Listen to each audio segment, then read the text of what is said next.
Hello दोस्तों, आज हम लोग जानने वाले हैं कक्षा 10 के पहले चैप्टर के बारे में, जिसका चैप्टर का नाम है वास्तविक संख्याएं।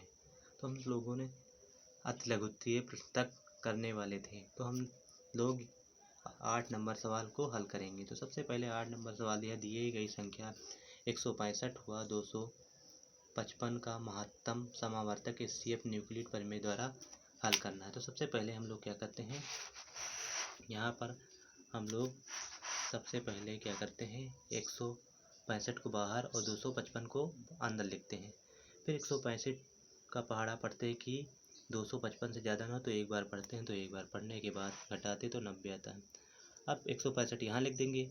90 का पहाड़ा पढ़े कि 165 से ज़्यादा ना हो तो हम लोग एक बार ले जाते हैं, तो एक बार लिखने के बाद घटा लेते हैं, तो यहाँ पर 75 बचेगा। फिर 90 यहाँ रख देते हैं। अब 75 का पहाड़ा पड़ा कि 90 से ज़्यादा है तो एक बार जाएगा, तो हम लोग अब क्या करते हैं, घटाएंगे तो 15 बचेगा। फिर 75 को लिखेंगे। 75 का 15 का पहाड़ा पड़े 75 से ज़्यादा नहीं हो तो 15 बचे 75, 5 हो जाएगा। इस प्रकार 0 बच जाता है। इस सवाल उन दोनों राशियों का एचसीएफ निकल आता है। अब हम लोग सवाल आगे लगाने वाले हैं। आगे दिया गया सवाल है कि यदि संख्या 272 व 1032 का महत्तम एचसीएफ न्यूक्लिड परिमेय, तो इसी टाइप है, तो इसको भी लगा देते हैं। तो सबसे पहले 9 नंबर सवाल को कैसे हल कर सकते हैं, तो यहाँ पर 272 ऐसे लिखते हैं और 1032 ऐसे लिखते हैं। अब इसको लेकर जाते हैं तो कितनी बार ये जाएगा, तो सबसे पहले हम लोग इसे ले जाते हैं 3 बार या 4 बार ले जाएंगे तो ये ज़्यादा हो जाएगा। तो 3 बार पहले चेक करते हैं कि 3 बार जाएगा कि नहीं जाएगा, पहले चेक करते हैं। तो चेक करने का तरीका क्या होता है, पहले के देखते हैं। 3 दूनी 6, 6 का 6 लिख देते हैं। फिर 3 सते 21, 21 का 1 लेते हैं। 3 दूनी 6, 6 2 8 हो जाएगा, यानी कि 816 हो गया। अब हम लोग क्या करते हैं, 816 जैसे हो गया, अब इसको पहले हल करते हैं, घटाते हैं। जैसे ही घटाओगे तो यहाँ पर 12 में से 6 जाएगा तो 6 बच जाएगा। यहाँ पर बचा 2 में से 1 गया तो 1 बचा, और यहाँ पर फाइनली कर देते हैं 200 मतलब 16 बच गया। हम लोग क्या करते हैं, अब 272 को इस तरह लिख देते हैं। अब इसकी टेबल पढ़ें तो एक बार हो जाएगी तो 216 आ जाएगा। इसको घटाएंगे तो 12 में से 6 जाएगा।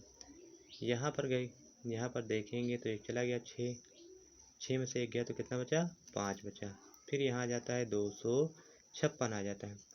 इसको कितनी बार पढ़ेंगे, तो ये 4 बार तो जाएगा नहीं, क्योंकि तो ये 3 बार जाएगा, 3 बार ही जाएगा, क्योंकि 200 होता लेकिन 4। अब 6 3 18, 18 के 8 लिख देंगे। 6 तो 18 के 1 खाते ले, तीनों 25, 15 15 1 16 हो जाएगा, तो यहाँ 16 लिखेंगे। घटाएंगे तो ये हो जाएगा 8, यहाँ पर बचे 10, 10 में से 4 जाएगा, 10 में से जब 4 जाएगा, 10 में से यहाँ पर 6 जाएगा तो 4 बचेगा। फिर हम लोग यहाँ पर 56 लिख लेते हैं, 48 बाहर कर लेते हैं।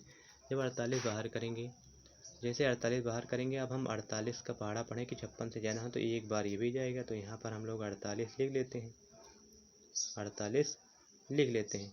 जब घटाएंगे तो हो जाएगा 16, 16 में से जाएगा तो 8 हो जाएगा। फिर यहाँ पर बचा 48। अब 6 8 48, तो 48 और 48 कट जाएगा, पूरा कितना आ जाएगा, 0। तो इसका फाइनली आंसर कितना आ गया, 8। तो ये 8-9 नंबर का सवाल कितना आंसर आया है, 8 आया है। इस तरह हम लोग आगे सवाल को करने वाले हैं। देखिए, इस टाइप के सवाल अगर आपको करने हैं तो आप इसी टाइप से करते रहेंगे। पहले जो छोटी संख्या उसको बाहर रखेंगे, जो बड़ी संख्या उसको अंदर रखेंगे। फिर जब तक भाग करेंगे जब तक कि 1 नहीं आएगा। यदि आपका एक आंसर नहीं आता है तो आपका सवाल क्या है, गलत माना जाएगा। तो आशा करता हूँ ये वीडियो आपको अच्छा लगा होगा, तो आप इसे लाइक और सब्सक्राइब करना ना भूलें।